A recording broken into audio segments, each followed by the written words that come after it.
Seri Pelangi di Langit Singosari. Bunga di Kaki Gunung Kawi. Audiobook, novel silat. Cerita, Esa Mintarja. Bab 50. Tiba-tiba suara kuda sempana itu terputus ketika Wong Sarimpat yang menjadi jemu berteriak. Jangan mengigau. Katakan yang perlu saja. Atau aku sumbat mulutmu dengan tumitku. Dada kuda sempana itu pun menjadi berdebar-debar, ternyata ia telah bercerita terlampau panjang, sehingga Wong Sarimpat menjadi tidak telaten mendengarnya.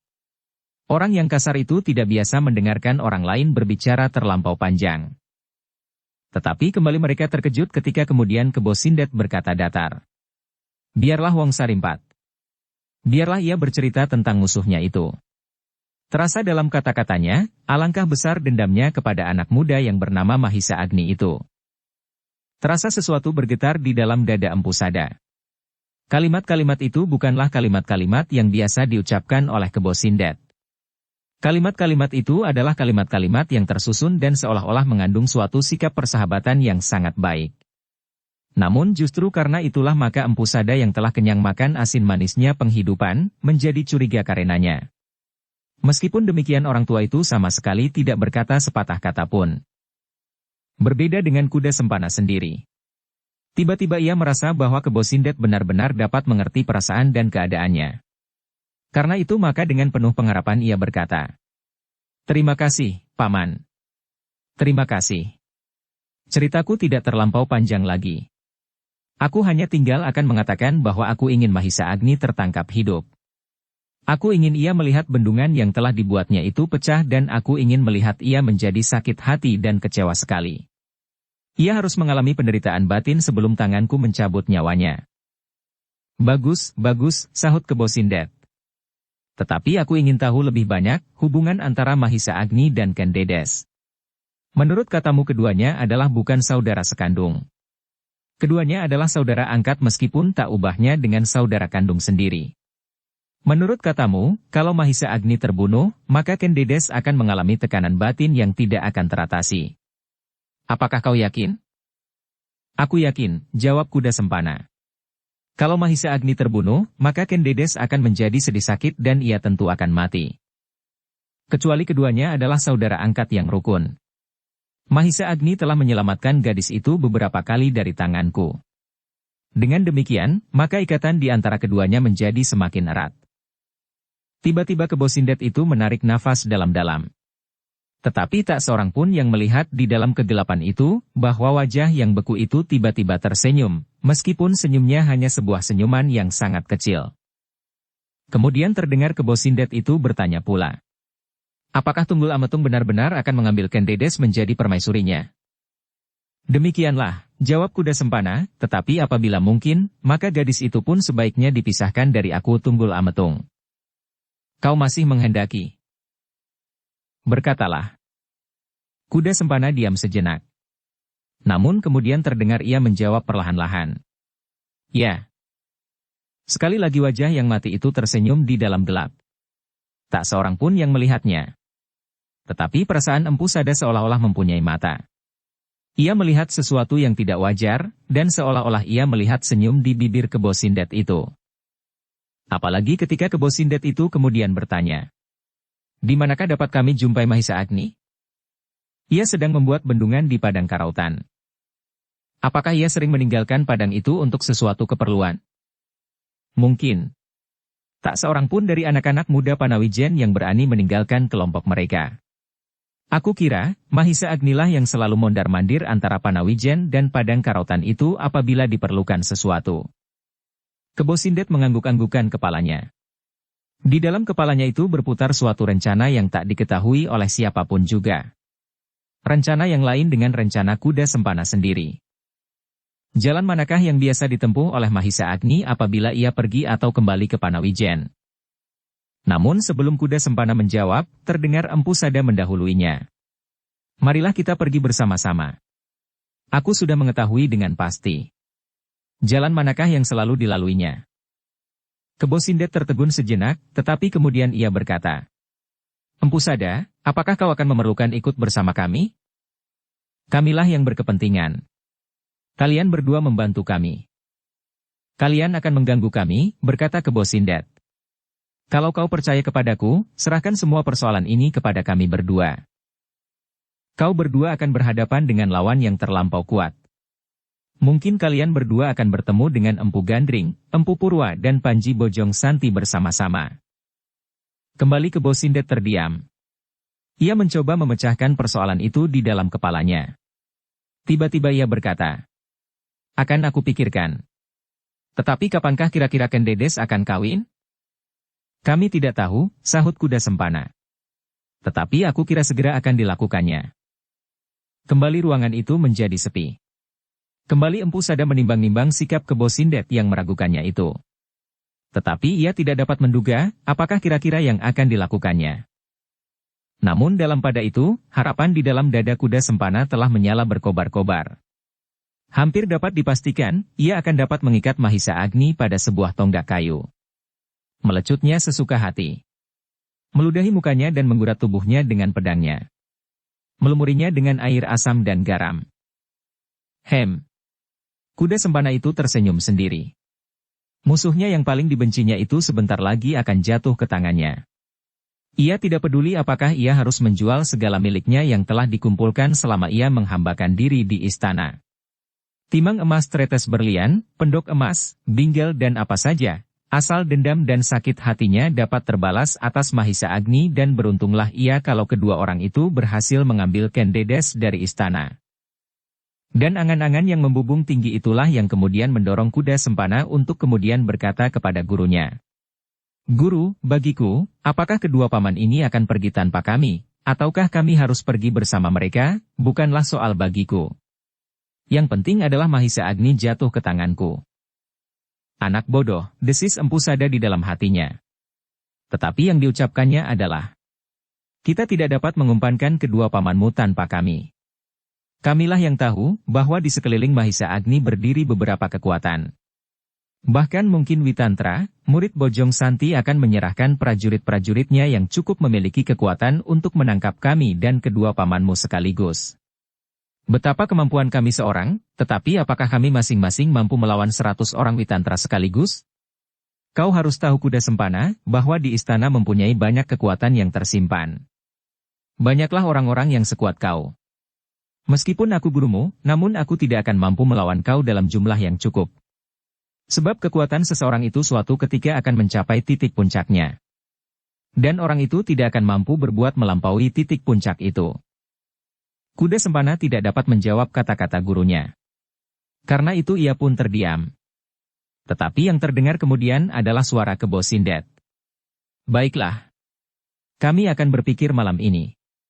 Besok pagi kami akan mengatakan sesuatu kepada kalian tentang rencana ini. Malam ini kalian dapat tidur di rumah ini." Sekali lagi dada Empu Sada berdesir. Kini ia sudah yakin seyakin-yakinnya bahwa ada sesuatu yang terjadi di dalam hati Kebo Sindet. Orang semacam itu sudah tentu tidak akan bersedia mengubah keputusannya apabila tidak ada hal yang penting terjadi pada dirinya. Karena itu maka Empu Sada menjawab, "Tidak. Aku tidak akan tidur di rumahmu ini. Kau akan membunuh kami selagi kami tidur." "Tidak," sahut Kebo Sindet. "Aku tidak akan berbuat demikian. Aku tadi hanya menakutimu." Mungkin tadi kalian hanya ingin menakuti kami. Tetapi sekarang mungkin rencana itu benar-benar akan kalian lakukan.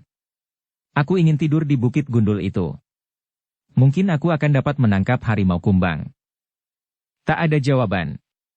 Dan sekali lagi Empu Sada menjadi heran. Ia tidak mendengar Wong Sarimpat tertawa terbahak-bahak. "Marilah Kuda Sempana dan Cundaka," ajak Empu Sada. "Kita pergi ke Bukit Gundul itu." Empu Sada tidak menunggu apapun lagi. Terdengar amben itu bergerit dan empu tua itu pun segera turun dan melangkah ke pintu. Ternyata di luar tampak sedikit lebih terang daripada di dalam gubuk yang sempit itu. "Tunggu," terdengar suara Kebo Sindet. Empu Sada tertegun sejenak. Ia mencoba berpaling, tetapi yang dilihatnya hanyalah hitam yang pekat dan bayangan-bayangan yang wajahnya tidak jelas dari orang-orang yang duduk di amben itu. Tetapi ia mendengar Kebo Sindet berkata pula, "Empu Sada, kalau kau tidak mau bermalam di gubuk yang jelek ini, terserahlah kepadamu." Tetapi aku ingin kuda sempana tinggal di sini. Aku masih memerlukan beberapa keterangan daripadanya. Empu Sada itu menggelengkan kepalanya meskipun ia tahu bahwa di dalam ruangan itu gelapnya bukan main. Tidak. Kuda sempana pergi bersama aku. Kenapa kau terlalu keras hatimu? Bertanya Kebo Sindet. Bukankah kau datang untuk suatu usaha bekerja bersama? Karena itu maka kau pun harus mempunyai kepercayaan kepada kami. Tidak, jawab Empu Sada tegas. Kedua muridku harus bersama aku. Tetapi Empu Sada tiba-tiba terkejut ketika ia mendengar kuda sempana yang seolah-olah sedang terbius oleh angan-angannya untuk segera menangkap Mahisa Agni itu berkata, Guru, apakah keberatannya apabila aku tinggal di sini? Aku percaya kepada kedua paman ini bahwa tidak akan membunuh kami. Seandainya guru keberatan, maka akulah yang akan tinggal selama ini untuk memberikan beberapa penjelasan yang perlu. Terdengar Empu Sada menggeram. Ia tidak menyangka bahwa kuda sempana akan berbuat demikian. Maka jawabnya, Kuda sempana, kau adalah muridku. Kau harus menurut segala petunjukku. Kau pergi bersama aku. Besok kita kembali kemari untuk mendengarkan penjelasan apakah kedua pamanmu bersedia membantu kami atau tidak. Kebo Sindet yang mempunyai perhitungan tersendiri tiba-tiba menyela. Baiklah. Bawalah kuda sempana. Beri aku kesempatan malam ini. Besok aku mengharap kalian datang lagi kemari. Empu Sada tidak menjawab. Hatinya bergetar menahan segala macam perasaan. Apalagi kuda sempana yang telah menyeretnya ke Bukit Gundul ini telah mengecewakannya pula. Kuda sempana kemudian berkata kepada Kebo Sindet. Baiklah, Paman, biarlah aku malam ini mengikuti guru. Besok kami pasti akan kembali. Baiklah, sahut Kebo Sindet. Keramahannya itu pun telah semakin meyakinkan Empu Sada bahwa sesuatu yang tidak menyenangkan telah direncanakan oleh Kebo Sindet itu. Cundaka pun kemudian berjalan di belakang gurunya. Seperti gurunya, ia tidak minta diri kepada sepasang kakak beradik yang baginya sangat memuakkan tetapi juga mengerikan. Dengan tergesa-gesa Empu Sada berjalan meninggalkan gubuk itu sambil bersungut-sungut. Cundaka berjalan terloncat-loncat di belakangnya. Malam yang gelap semakin lama menjadi semakin dalam. Tetapi di langit bergayutan jutaan bintang yang bercahaya. Ternyata di luar tidak terlalu pepat seperti di dalam gubuk yang sempit. Beberapa langkah di belakang mereka, kuda sempana berlari-lari kecil menyusul guru dan saudara seperguruannya. Ketika jarak mereka sudah menjadi semakin dekat, terdengar kuda sempana bertanya. Kemana kita pergi guru? Empu Sada berpaling, tetapi ia tidak mengurangi kecepatan langkahnya. Diloncatinya batu-batu padas dan lubang-lubang di sepanjang jalan yang sempit itu. Karena Empu Sada tidak segera menjawab, maka kembali kuda sempana mendesaknya. Kemana kita pergi guru? Kemana saja, jawab Empu Sada. Kita jauhi rumah kedua orang gila itu. Tetapi, potong kuda sempana. Bukankah mereka telah menyatakan keinginannya untuk membantu kami? Empu Sada tidak menjawab. Langkahnya bahkan menjadi semakin panjang dan cepat. Kuda sempana menjadi heran. Agaknya ada yang tidak berkenan di hati gurunya. Namun ia tidak segera menanyakannya. Diikutinya saja kemana gurunya itu pergi. Dalam pada itu Empu Sada menyusur jalan sempit di kaki lereng Bukit Gundul. Kemudian dengan susah payah mereka mendaki naik. Meskipun malam menjadi bertambah malam, namun mereka seolah-olah tidak memedulikannya. Tiba-tiba mereka mendengar Empu Sada bergumam. Kita bermalam di Bukit Gundul itu. Pasti terlampau dingin, sahut kuda sempana. Kita tidak akan membeku seperti minyak di musim berdiding. Darah kita cukup panas dan hati kita pun cukup panas. Kuda sempana tidak menjawab. Ia menjadi semakin yakin bahwa ada yang tidak menyenangkan hati gurunya itu. Cundaka berjalan sambil menundukkan kepalanya. Ia tidak mau tergelincir dan terbanting ke dalam jurang. Ia hampir-hampir tidak memperhatikan sama sekali percakapan kuda sempana dengan gurunya. Tetapi ketika terasa bahwa gurunya menjadi tidak begitu senang terhadap kedua laki-laki kakak beradik itu, maka tergugah kembalilah perasaan muaknya. Tetapi ia masih saja tetap berdiam diri. Apapun yang akan terjadi, maka ia harus pandai mengambil keuntungan. Seandainya orang-orang liar itu benar-benar akan membunuh Mahisa Agni, maka ia pun akan mengambil keuntungan pula daripadanya. Seandainya niat itu diurungkan maka ia tidak terlampau banyak berkepentingan.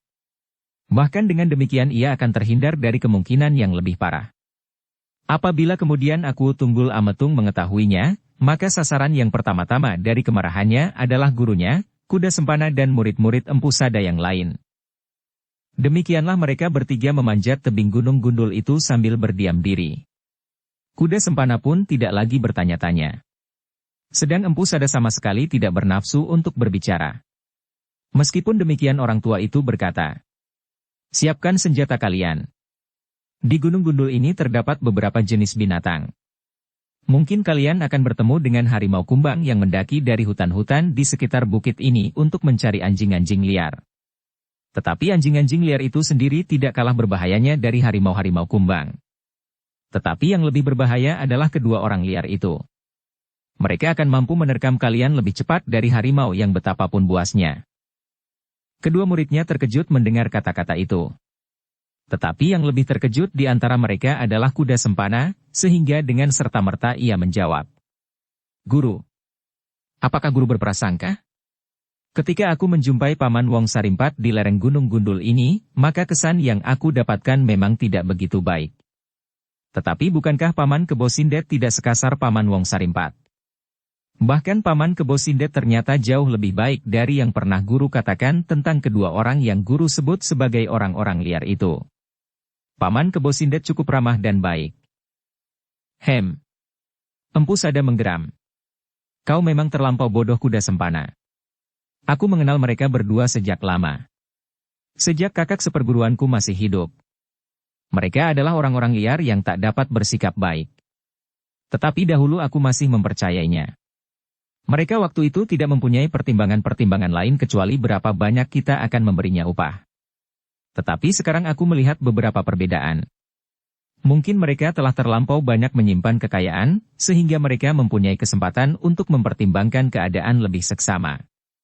Dan adalah karena kebodohanmu, bahwa kau terlampau banyak bercerita tentang lawanmu itu." Kuda sempana menjadi semakin tidak mengerti. Kembali ia bertanya, "Apakah keberatannya guru?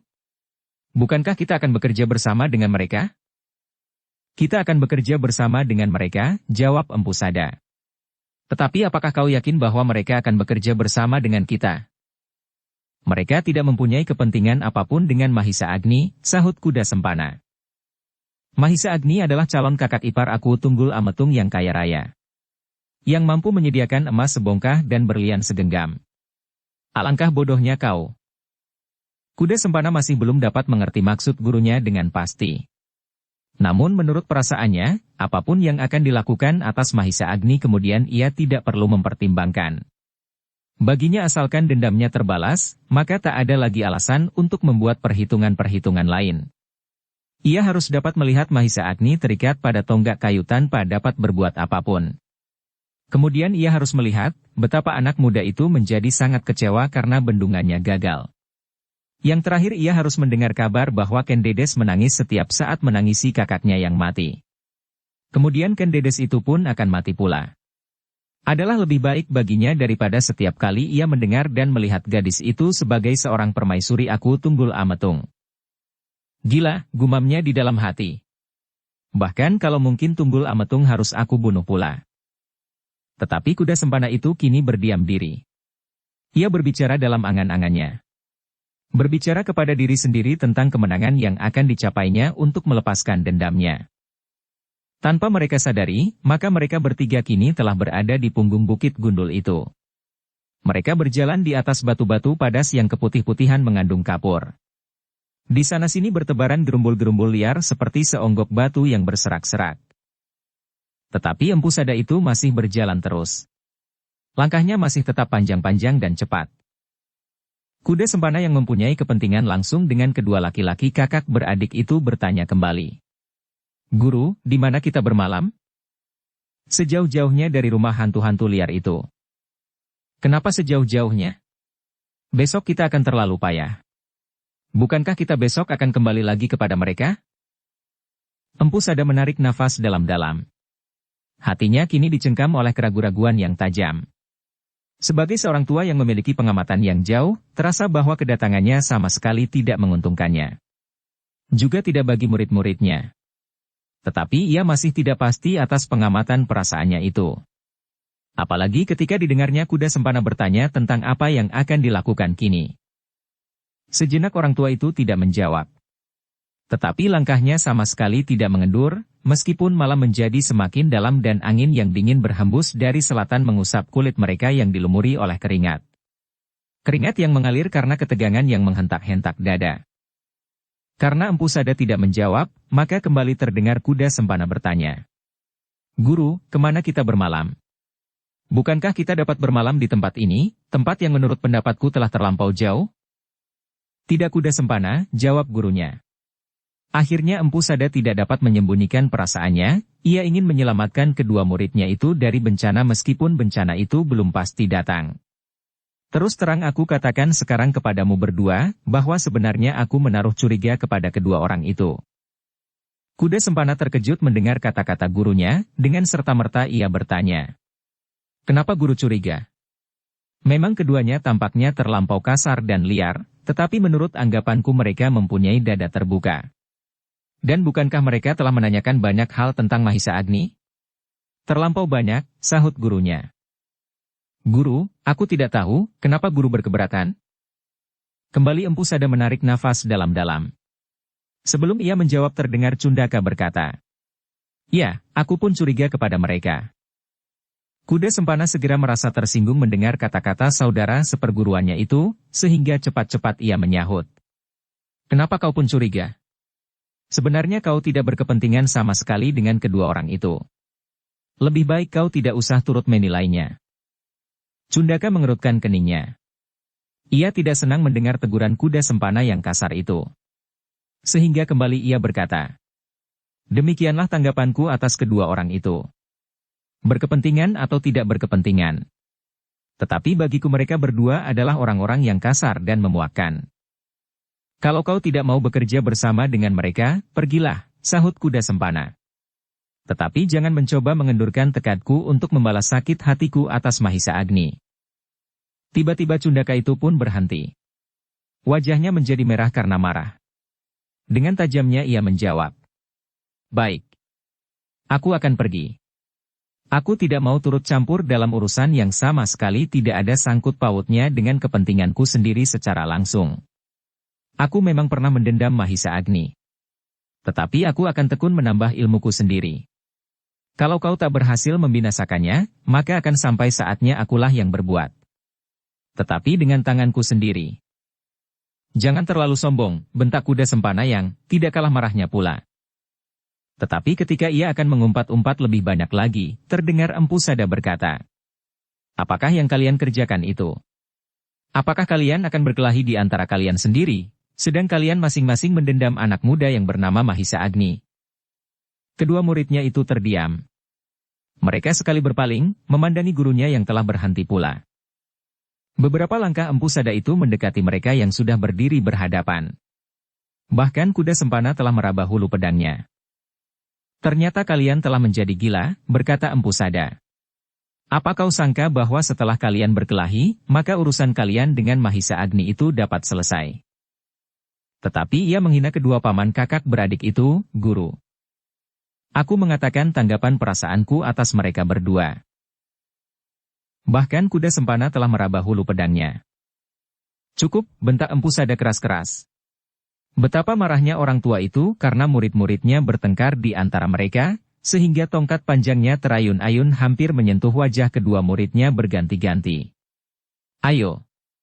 Siapa yang masih membuka mulutnya, maka mulut itu pasti akan pecah oleh tongkatku ini. Ayo. Siapa yang masih akan mencoba? Kedua muridnya menjadi takut melihat gurunya benar-benar marah. Kuda sempana dan Cundaka segera menundukkan wajahnya dan menyembunyikan perasaannya. Tetapi bukan saja mereka berdua yang mencoba menyembunyikan perasaan yang menghentak-hentak dada masing-masing, tetapi Empu Sada pun mencoba menyembunyikan perasaannya di balik kemarahannya. Orang tua itu pun kemudian merasa bahwa apa yang telah dilakukan selama ini terhadap murid-muridnya adalah keliru. Muridnya itu satu sama lain sama sekali tidak mempunyai ikatan persaudaraan yang kokoh. Sekali lagi Empu Sada menjadi iri melihat murid-murid Panji Bojong Santi. Mereka seakan-akan mempunyai suatu tataran yang teratur menurut urutan kakak beradik dalam perguruannya. Tetapi semuanya itu telah terlanjur. Empu Sada hanya dapat menyesali diri sendiri. Ia tidak dapat membentuk murid-muridnya menjadi suatu lingkungan yang terikat oleh perasaan senasib sepenanggungan. Namun itu bukanlah salah murid-muridnya. Empu Sada sendiri memperlakukan mereka tidak adil sebagai murid yang baik. Empu Sada lebih memperhatikan muridnya yang berkedudukan baik dan yang mampu memberinya banyak uang dan harta benda.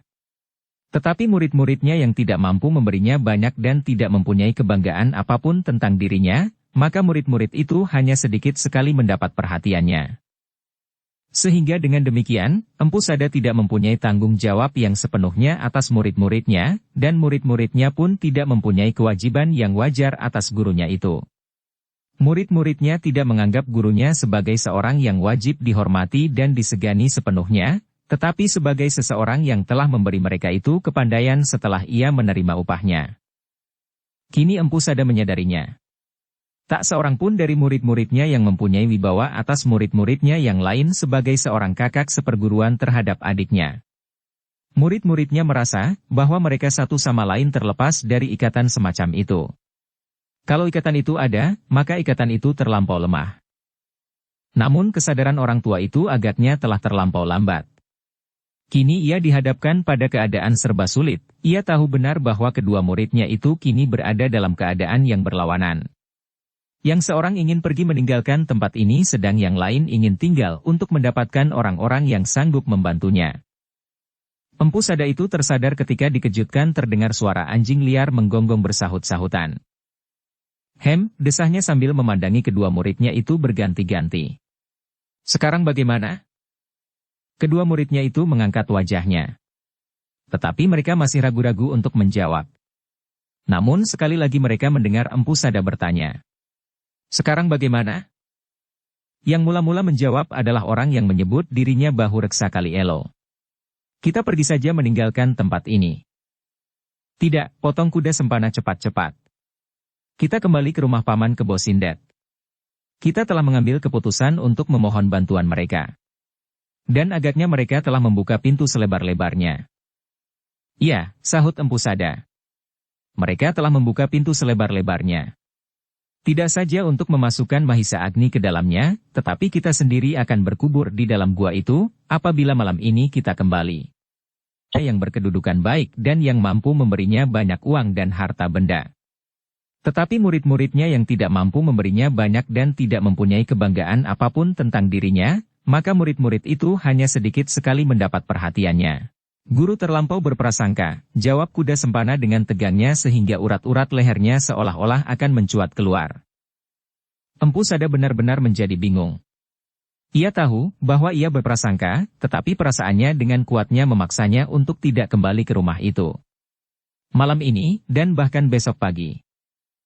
Tetapi ia tidak sampai hati untuk mengecewakan kuda Sempana yang telah menyimpan pengharapan di dalam hatinya sejak dijumpainya Wong Sarimpat.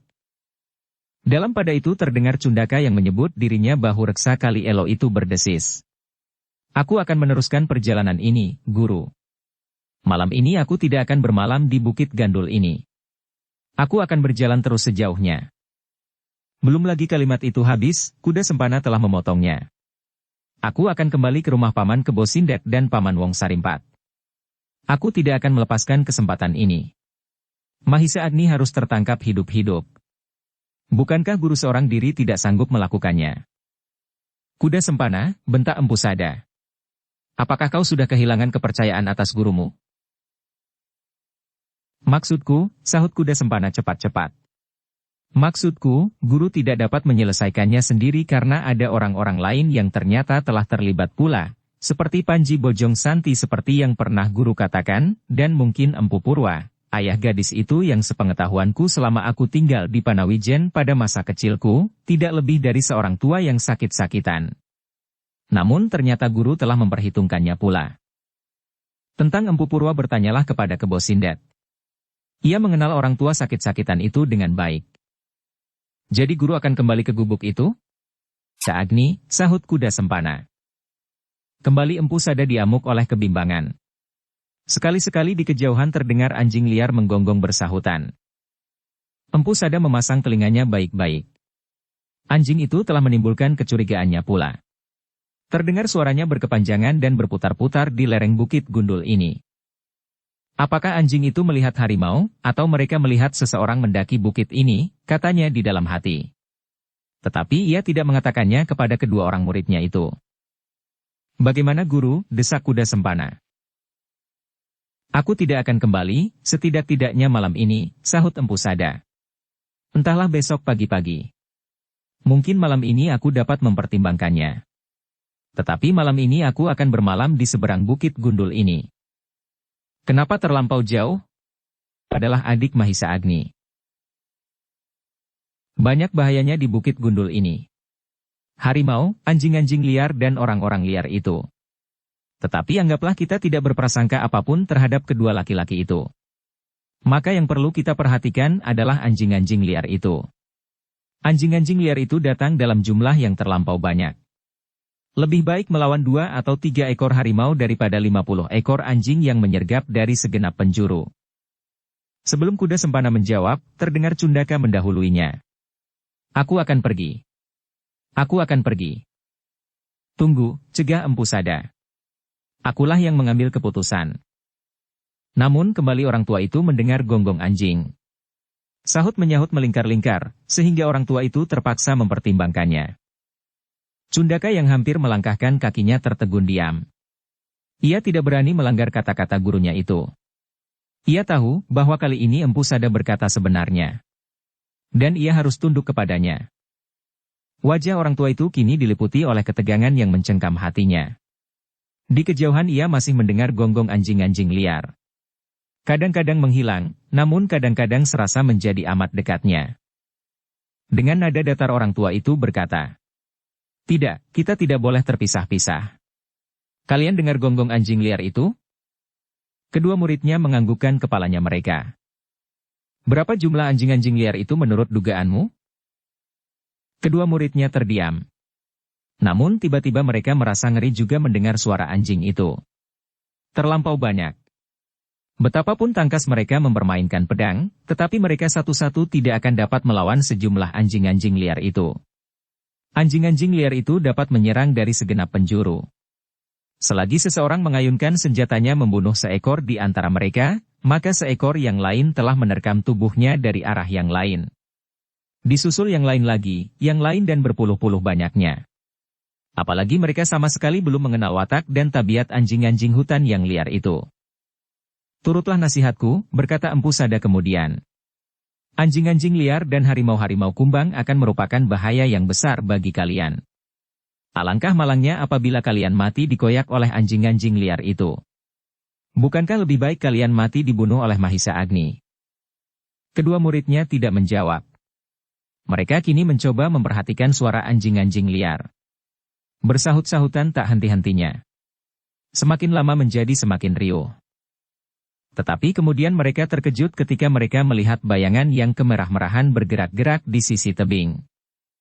Cahaya yang bertebaran memancar dari balik gerumbul dan batu-batu yang menjorok di permukaan Bukit Gundul itu. Empu Sada mengerutkan keningnya. Ditatapnya cahaya yang kemerahan itu dengan tajamnya, perlahan-lahan ia bergumam. "Obor. Apakah kalian melihat sinar obor itu?" Kedua muridnya mengangguk. "Siapa menurut dugaanmu?"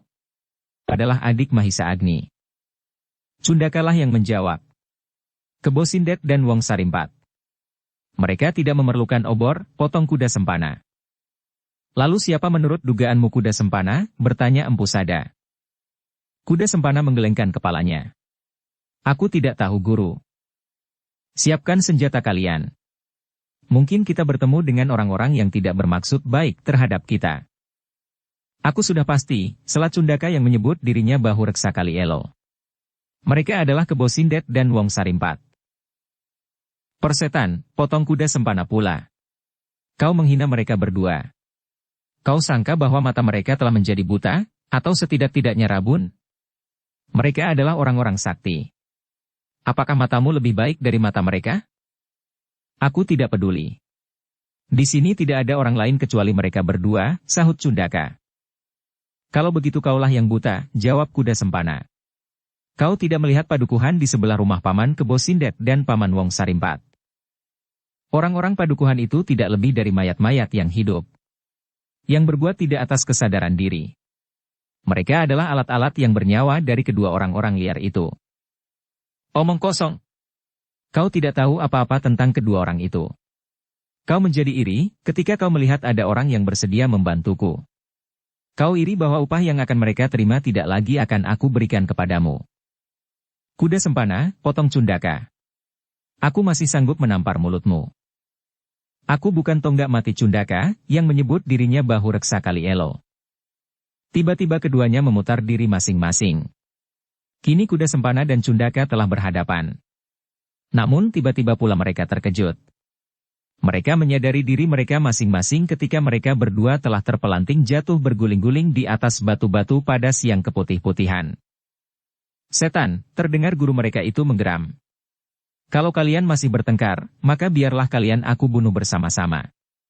Biarlah tubuh kalian hancur disayat oleh anjing-anjing liar itu atau oleh harimau kumbang. Kuda sempana dan Cundaka tertatih-tatih berdiri. Wajah-wajah mereka menjadi merah membara. Tetapi mereka tidak berani berbuat apapun terhadap gurunya.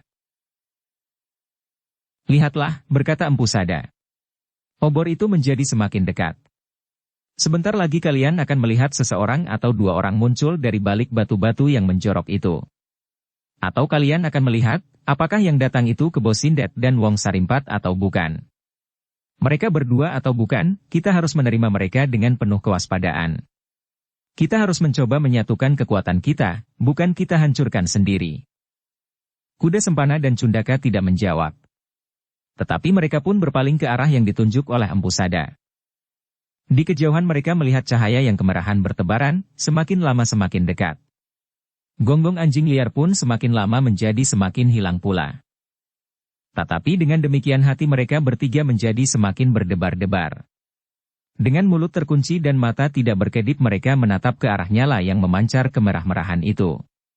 Bayangannya bergerak di bebatuan dan tebing-tebing bukit gundul di sisi yang menjorok ke atas, seperti bayangan hantu yang menari-nari mengerikan menarikan tarian maut. Empu Sada dan kedua muridnya berdiri tegak seperti patung. Bahkan kadang-kadang nafas mereka tertahan karena ketegangan yang semakin memuncak. Obor itu menjadi semakin dekat. Darah mereka serasa terhenti ketika dari balik batu yang menjorok, mereka melihat sepasang obor seolah-olah mendaki lereng bukit gundul dan muncul tidak terlampau jauh di hadapan mereka. Sepasang obor yang dibawa oleh sepasang laki-laki. Dalam pada itu terdengarlah Cundaka menggeram perlahan-lahan. Apa katamu kuda sempana? Mereka berdua pasti Kebo Sindet dan Wong Sarimpat. Ayo, katakanlah sekarang, bahwa aku telah menghina mereka. Nanti kau akan dapat mengamati sendiri pada wajah yang kasar sekasar batu padas dan wajah yang beku seperti wajah mayat. Kuda sempana tidak menjawab. Yang terdengar adalah suara giginya gemeretak menahan marah. Namun yang dilihatnya adalah benar-benar Kebo Sindet dan Wong Sarimpat. Mereka masing-masing membawa sebuah obor. Dan apa yang dilihatnya itu benar-benar tidak masuk di dalam akalnya. Kenapa orang seperti Kebo Sindet dan Wong Sarimpat masih memerlukan obor untuk mendekati gunung gundul yang hampir setiap hari dilewatinya? Tetapi ia telah membawa dengan mata kepalanya sendiri. Keduanya benar-benar telah membawa obor di tangan. Empu Sada masih berdiri diam. Dengan penuh kecurigaan dipandanginya kedua orang itu berjalan ke arah mereka. Setapak-setapak kedua laki-laki kakak beradik itu maju semakin dekat. Dan hati Empu Sada bersama dua orang muridnya menjadi semakin berdebar-debar. Mereka sama sekali belum tahu, apakah yang akan dilakukan oleh kedua orang itu. Tiba-tiba bukit gundul yang kini telah menjadi sepi karena suara anjing-anjing liar sudah tidak terdengar lagi itu digetarkan oleh suara Wong Sarimpat keras-keras. Ha, itulah mereka, Kakang. Tak terdengar jawaban. Namun kedua orang itu melangkah semakin cepat. Hati-hatilah, terdengar Empu Sada berdesis. Tetapi ketika Cundaka meraba hulu pedangnya Empu Sada itu berkata perlahan-lahan. Jangan. Kuda sempana benar-benar tidak senang melihat sikap Cundaka yang seakan-akan memusuhi kedua orang yang telah menyatakan diri untuk membantunya. Tetapi ia tidak berkata apapun. Namun berbeda dengan gurunya dan saudara seperguruannya, ia sama sekali tidak menaruh kecurigaan apa-apa kepada mereka berdua. Yang terdengar kemudian adalah suara Wong Sarimpat kembali. Heh, Empu Sada, apakah kau telah menemukan tempat yang baik untuk bermalam? Empu Sada tidak segera menjawab. Ia menunggu kedua orang itu menjadi semakin dekat. Tetapi Wong Sarimpat itu telah berteriak lagi. Heh, apakah kau sudah menjadi bisu? Namun Empu Sada masih membiarkannya berteriak sesuka hatinya meskipun ia menjadi sangat jengkel pula karenanya, apalagi muridnya yang menyebut dirinya Bahu Reksa Kali Elo. Dengan geramnya ia berdesis. Orang itu benar-benar seperti orang gila. Sekali lagi kau menghinanya, sahut kuda sempana. Apakah mulutmu ingin disobeknya? Diam, potong Empu Sada. Kalian berdualah yang membuat aku hampir menjadi gila. Keduanya kini terdiam. Kedua laki-laki kakak beradik itu kini telah menjadi semakin dekat. Hanya beberapa langkah lagi. Dan terdengarlah suara tertawa Wong Sarimpat. Hah, ternyata kalian masih hidup. Apakah kalian tidak menjumpai gerombolan anjing-anjing liar itu? Tidak, sahut Empu Sada. Beruntunglah kalian. Kalau kalian bertemu dengan serombongan anjing-anjing itu, maka kalian harus bertempur mati-matian. Mungkin kalian bertiga akan memenangkan pertempuran itu, tetapi kalian akan kehabisan tenaga. Apabila kemudian datang rombongan yang lain atau harimau kumbang, maka kalian akan disantap mereka itu dengan nyamannya. Lebih baik bagi kami bertiga, sahut Empu Sada. Demikian. Aku tadi hanya menakutimu. Heh. Wong Sarimpat terkejut. Lebih baik dari apa? Lebih baik berkelahi melawan anjing-anjing liar itu daripada kami harus mati di dalam gubukmu. Kenapa? Kalian akan mencekik kami selagi kami tidur. Kembali terdengar suara tertawa Wong Sarimpat seolah-olah akan membelah gelap malam. Demikian kerasnya sehingga perutnya terguncang. Namun dalam pada itu wajah Kebo Sindet yang beku itu sama sekali tidak bergerak. Wajah itu masih juga beku sebeku wajah sesosok mayat. Tiba-tiba terdengar suara Kebo Sindet dalam nada yang rendah. Aku datang karena aku menjadi cemas atas nasib kalian. Apa yang kau cemaskan? Bertanya Empu Sada.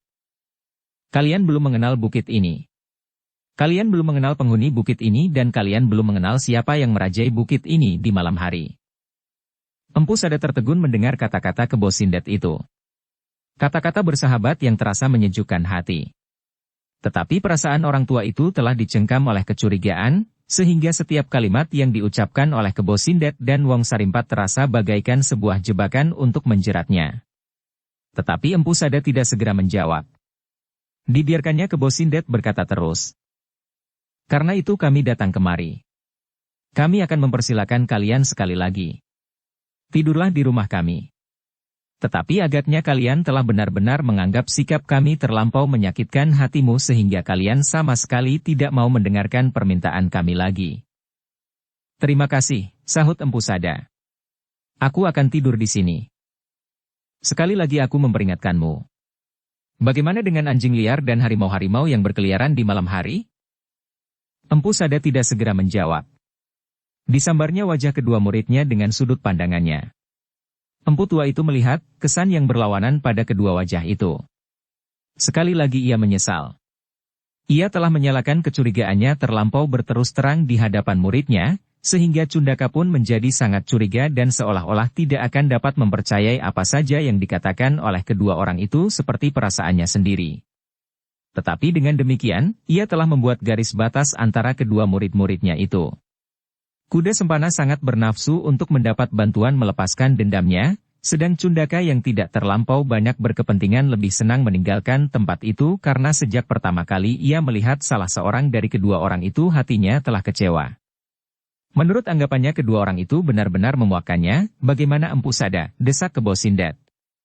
Aku hanya sekedar memberimu peringatan. Aku adalah orang di Bukit Gundul ini. Aku telah memahami watak darah ini siang dan malam. Aku tahu apa yang dapat terjadi di siang hari dan apa yang dapat terjadi di malam hari. Karena itu, maka kali ini aku membawa obor. Kau tahu, apakah gunanya obor ini bagi kami? Empu Sada tidak menjawab. Tetapi pertanyaan itu telah menarik perhatian Kuda Sempana dan Cundaka. Mereka memang ingin tahu, kenapa kedua orang itu membawa obor. Di malam hari, berkata Kebo Sindet lebih lanjut. Anjing-anjing itu menjadi semakin liar. Di malam hari gerombolan anjing-anjing itu menjadi semakin banyak. Tetapi mereka tidak begitu berani melihat api. Itulah sebabnya kami membawa obor. Dengan obor di tangan kami tidak usah susah payah berkelahi melawan anjing yang jumlahnya tidak terhitung. Kami hanya cukup menggerak-gerakkan obor kami dan anjing-anjing itu tidak berani mendekat. Mereka hanya menyalak dan menggonggong tak habis-habisnya. Tetapi akhirnya mereka pergi. Beruntunglah kalian bahwa kalian belum bertemu dengan gerombolan anjing-anjing itu. Kalau demikian, maka kalian harus berjuang sekuat tenaga kalian. Tetapi anjing itu akan datang semakin banyak dan semalam suntuk kalian akan berkelahi. Apabila kalian kehabisan tenaga, maka kalian akan menjadi kerangka di Bukit Gundul ini. Di telinga kuda sempana kata-kata itu benar-benar sebagai suatu sikap bersahabat yang pantas dihargai. Ia sama sekali tidak melihat sikap yang pantas dicurigai. Karena itu kuda sempana tidak dapat mengerti, kenapa gurunya bersikap aneh terhadap kedua orang itu. Mungkin sikap Kebo Sindet agak berlebihan, tetapi bukankah orang itu mengharap upah daripadanya, sehingga ia bersedia sedikit merendahkan dirinya. Bahkan menyayangkan jiwanya bersama guru dan saudara seperguruannya. Sebab apabila mereka bertiga binasa di Bukit Gundul itu, Kebo Sindet dan Wong Sarimpat tidak akan dapat menerima upah lagi dari mereka. Tetapi Empu Sada menangkap semua itu pun dengan sikap yang berbeda.